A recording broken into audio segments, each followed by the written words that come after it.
La diferencia ahora entre un niño de un poblado y un niño de Muqueturri es bestial, ¿no? Por eso yo creo que nos lanzamos también con decir, bueno, consigamos ayuda para poder hacer algo en los comedores. Es un niño, sí, ahora comen, pero claro, niños que no tienen una estimulación, es que viven, pues eso, en la Edad Media, es que no se mueven nunca de su poblado, no ven nada, no hay luz, no hay televisión, no se interrelacionan con otros niños.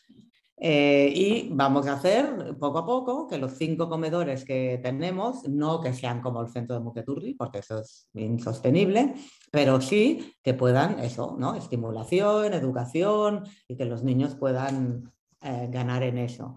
Entonces esto ha sido genial, genial, ¿no? Porque bueno, desde los pósters que hemos llevado, es que claro, el impacto que hace un póster. En Muqueturri les ha encantado lo de los pósters, porque esto, las maestras, que esto de poder señalar así en la pared y que los niños vean los continentes, los días de la semana, esto les encanta. O sea, tiene un impacto increíble lo de los banners, esto. Tenemos que encontrar un sitio en Addis Abeba que los imprimen, no muy caro, genial. Pero luego el impacto que tiene un banner de estos, un póster, en un comedor es, no sé, como si vieran un extraterrestre. O sea, muchísimo. Entonces los comedores, que eran un sitio así, donde la gente iba a comer y tal, bueno, se han transformado pues en un sitio, ¿no? Que hay dibujos bonitos, que los niños pintan, nos mandaron estos, unos juegos de música, ¿no? De instrumentos, luego los CD players para poder cantar. Bueno, claro, es como un mundo de oportunidades, ¿no?